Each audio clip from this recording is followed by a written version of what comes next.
Raise your hand if you've got a pile of unfinished quilts somewhere. Yeah, I do too. I call it the Tower of Guilt. But here's the good news. Today we're breaking the cycle. I am going to share 9 strategies that help me get from stalled to finished. And I promise, no guilt trips, just practical strategies that work. So stick with me and I'll show you how to do it.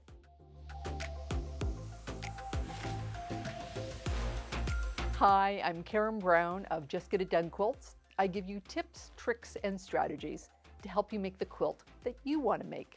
And if you like what you see, please click that subscribe button.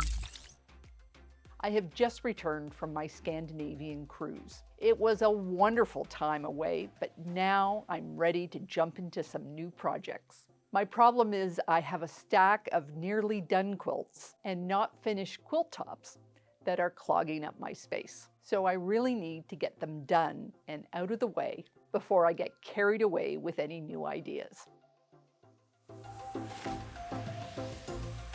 Taking this pile as a whole, I know that I have at least 15 quilt projects here, and that's just too overwhelming. So my first tip is to subdivide your pile until you have one that you can manage. I'm dividing them into quilted and not quilted, but they could have easily been divided by size, purpose, colors, scrappiness. Whatever makes sense to you that enables you to start is perfectly fine. Figuring out what you need to do, then preparing everything to quilt, and then actually sewing are 3 very different tasks. Each uses a different skill set, and switching between them can not only be challenging, it can also be mentally exhausting. So it might actually be easier on your brain to prepare 3 projects in one session, then do the sewing in a second session, than trying to do just one consecutively.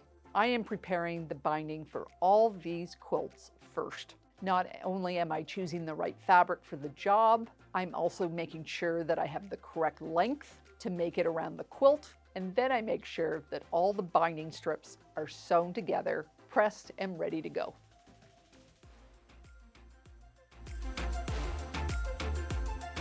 Start with the projects that are easiest to finish. Quick wins builds confidence and momentum so that you'll have the drive to tackle the bigger ones. So I am starting with my baby quilts. I previously used these projects to practice my quilting skills.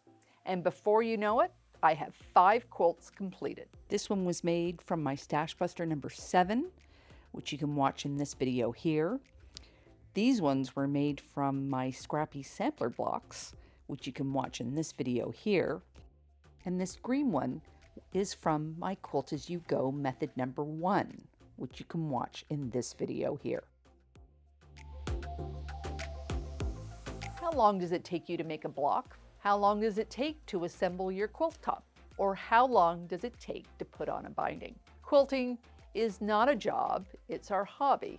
And we should be enjoying the moment and not rushing ourselves. But it's really valuable to know how much time a particular step takes so that you can manage your time better. For instance, I timed how long it took me to bind these baby quilts. It took me approximately 25 minutes to sew it to the back and then to the front. And just after I timed myself, my husband texted me that supper was going to be in 60 minutes. So I knew that I could finish at least one more quilt before I had to head home. And a couple of years ago, I realized that I could assemble a baby-sized quilt top in 30 minutes. So I often prepare layouts out of bonus blocks so that when I have a spare 30 minutes of time, I know what I can fit in.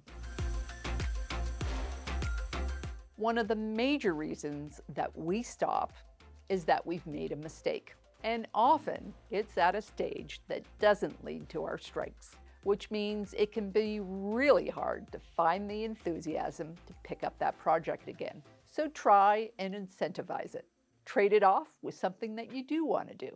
Like maybe if you do 15 minutes of stitch ripping, you get to watch an episode of your favorite TV show. Or you get to spend a half an hour fondling your fabric. Or treating yourself to a caramel macchiato. Whatever works for you. Now, I have not talked about using your timer since I have previously talked about it many times. If you're not sure how to use one, check out this video on 5-minute sewing. You can change your mind on how your project will look at any stage. Just because the pattern has 48 blocks doesn't mean you need to make all 48. You can change the layout, you can sash or not sash, you can add a border or take one away, or in my case, I have hand sewn all my blocks. But I don't need to hand sew them all together.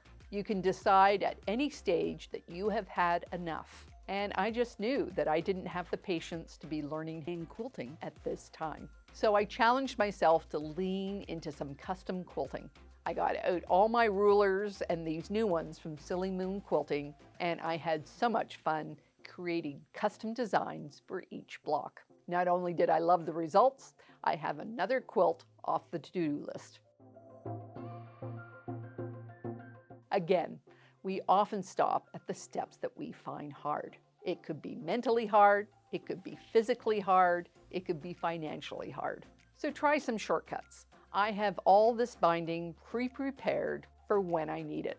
I make it from the extra backing that I need for the sides, the top, and the bottom when I quilt my tops. It gets trimmed off at the end, and I have these long pieces that I cut into 2.5-inch strips, which I then sew together. And all these quilts use that binding. For many people, the backing is the challenging part. This is a great spot to use up your scraps, which I call the after quilt, and I have a whole playlist about how to make one. But you can also simply use a clean sheet if you have one. If batting is a challenge, grab your scraps and piece them together. Many people call this frankenbatting, and most of the time you don't need to go this extreme. But I had so much batting scraps, I took it as a personal challenge to see how many quilts I could make with it. When you know that your quilt is going to a new baby, a charity, or even your own living room wall, you might finish it faster. Purpose gives us motivation.